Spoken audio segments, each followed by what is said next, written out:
You have a child going to or attending college right now? Well, alcohol is a problem at college. Alcohol is a problem at college, and I'm going to be reading a little bit of what parents need to know about college drinking. This is produced by the National Institute on Alcohol Abuse and Alcoholism, and that says a lot that we have a nation that has a specific department that is addressing alcohol abuse and alcoholism on a daily basis as a job. So what parents need to know about college drinking? Please take a look at this and other things for yourself. A special task force of the National Advisory Council on Alcohol Abuse, and again, that's quite amazing that we have a country where we need a federal task force to advise and create a council on alcohol abuse and alcoholism. It issued a report titled A Call to Action, Changing the Culture of Drinking at U.S. Colleges. The task force was composed of college presidents, alcohol researchers, and students. The report was the culmination of a 3-year extensive analysis of research literature about alcohol use on college campuses, including the scope of the college drinking problem, the effectiveness of intervention programs currently used by colleges and communities, and recommendations for college presidents and researchers on how to improve interventions and prevention efforts. Did you see something missing there? That was talking to the students and the parents, and that's what we're starting right here. Now, since those findings were released many years ago, new trends in college drinking have emerged, and research has uncovered more information about college drinking and its consequences. Its consequences are very serious. We're going to highlight practical information from the call to action and new information from what colleges need to know now. And the booklet that I'm reading from is designed to help parents choose a college for their son or daughter and to better understand campus culture no matter where they go. The full report of the task force and other information and the latest bulletin and other supporting materials are available at collegedrinkingprevention.gov. Well, let's take a snapshot of annual high-risk college drinking consequences. What do we know about the extent and impact of alcohol abuse on college campuses? The recently published data compiled illustrate that each year the consequences of college drinking are more significant, more destructive, and more costly than many Americans realize, especially those impacted by it.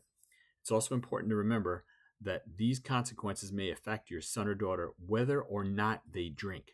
Please keep in mind, if a person gets in a car with the person who is drinking, they are now in a vehicle that is being piloted by a person under alcohol influence. If that person has an accident, the passenger may take the brunt of the effect and the injuries up to death. Okay, and death is the first item we're going to look at. 1,700 college students between the ages of 18 and 24 die each year from alcohol-related unintentional injuries. And that number goes up and down. Any number above 0 is unacceptable. Injury. About more than half a million students, 599,000, between the ages of 18 and 24 are unintentionally injured under the influence of alcohol. Assault. Even more, 696,000 students between the ages of 18 and 24 are assaulted by another student who has been drinking. Sexual abuse. More than 97,000 students between the ages of 18 and 24 are victims of alcohol-related sexual assault or date rape. Unsafe sex. 400,000 students between the ages of 18 and 24 have unprotected sex, and more than 100,000 students between the ages of 18 and 24 report having been too intoxicated to know if they consented at all to having sex. Academic problems. About 25% of college students report academic consequences of their drinking, including missing class, falling behind, doing poorly on exams or papers, and receiving lower grades overall. This impacts their present well-being as well as their future. What are they there for? To do it again just because they went to get drunk? No. Health problems and suicide attempts are also a difficulty. More than 150,000 students develop an alcohol-related health problem while they're there. Between 1.2 and 1.5% of students indicate that they tried to commit suicide within the past year due to drinking or drug use. Drunk driving. 2.8 million students, that's a lot of people, between the ages of 18 and 24 reported driving under the influence of alcohol, driving a vehicle, a motor vehicle. Vandalism. About 11% of college students report that they have damaged property while under the influence of alcohol. Police involvement. About 5% of four-year college students are involved with the police or campus security as a result of their drinking. An estimated 110,000 students between the ages of 18 and 24 are arrested for alcohol-related violations such as public drunkenness or driving under the influence. We can only be thankful that they were captured before something more serious happened. But of course, these numbers may reflect some of those more serious incidents. Alcohol abuse and dependence. 19% of college students ages 18 and 24 met the criteria for a diagnosis of alcohol abuse or dependence in the past year, according to a questionnaire-based self-reports about their drinking. Of these students, only 5%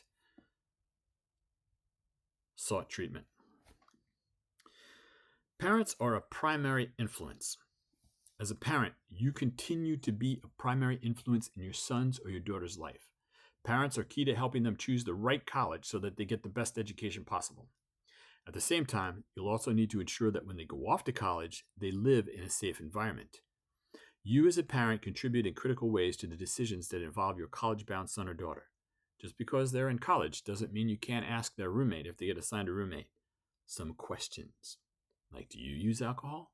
Do you use drugs? What do you like to do for fun? And learn a little bit more about them, because if they're in a room with a roommate who is having difficulties or is a difficulty, that's a difficulty. Parents of high school students choosing the right college. As you examine potential colleges, ask about campus alcohol policies. See if it's a party school or if they're concentrating on learning.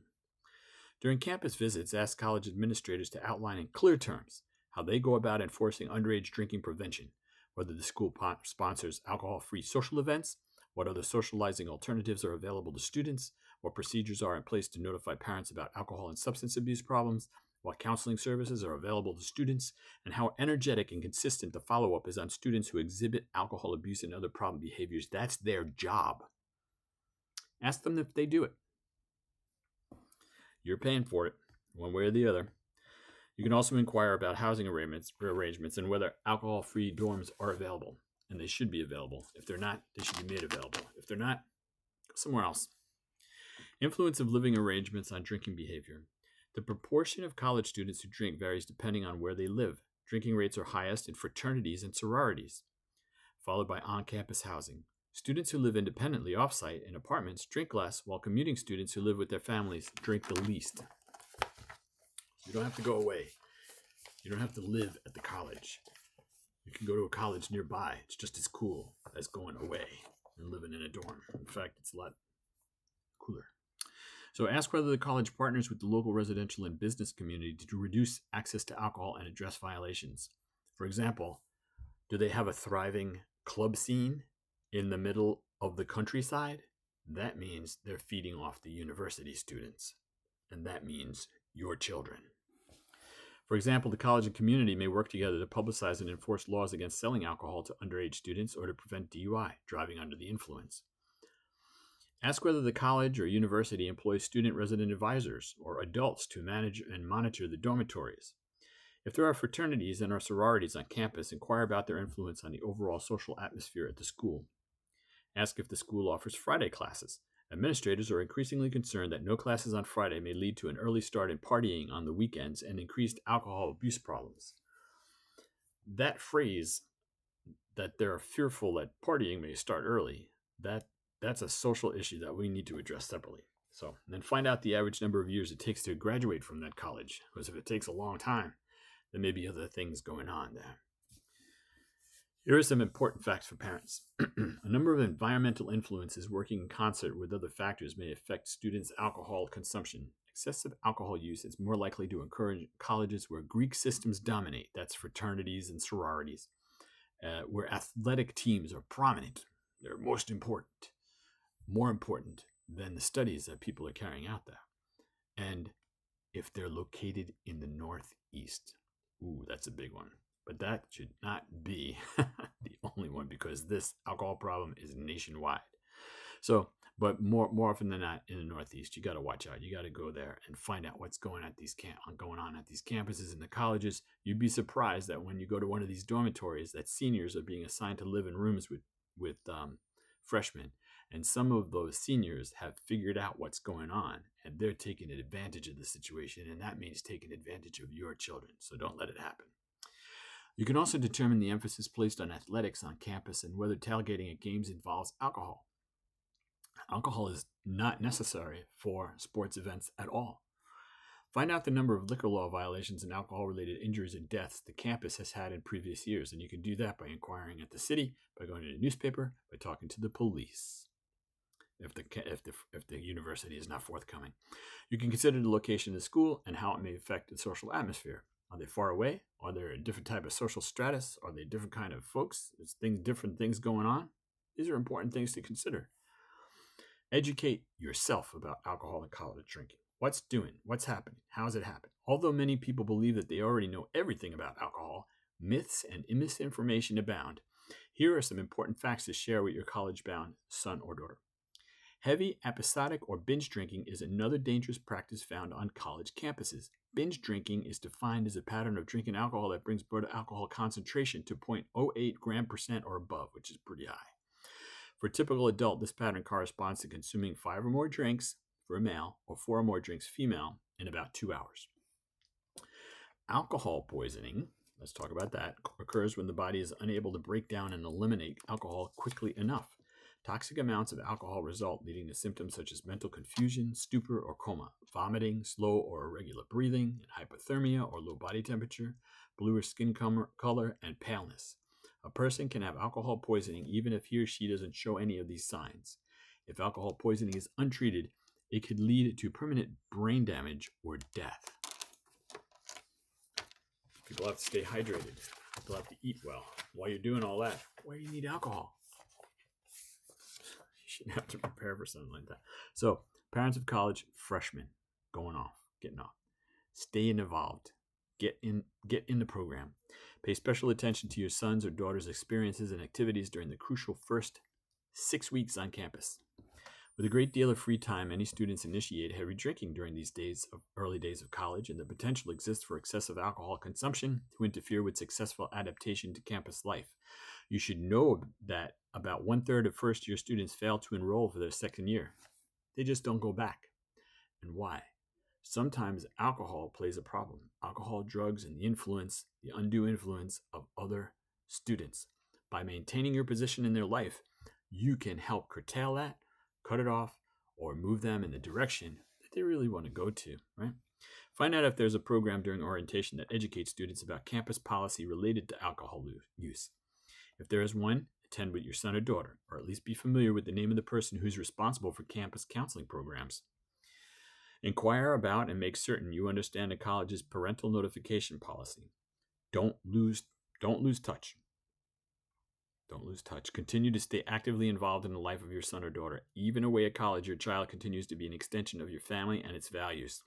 Make sure that that children are protected by those. Inquire about their roommates. We just spoke about this a little bit. The roommates' behavior and how disagreements are settled or disruptive and behavior dealt with. Just because they're in a room together doesn't make it necessary for your child to stay with that individual. There are alternatives. Make sure that your son or daughter understands the penalties for underage drinking, public drunkenness, using a fake ID, driving under the influence, assault, and other alcohol-related offenses. Indicate to them that you have asked the college university to keep you informed of infractions to school alcohol policies. And for alcohol policies on campus, you can go and take a look at collegedrinkingprevention.gov. Policies. Wow. Make certain that they understand how alcohol use can lead to date rape, violence, and academic failure.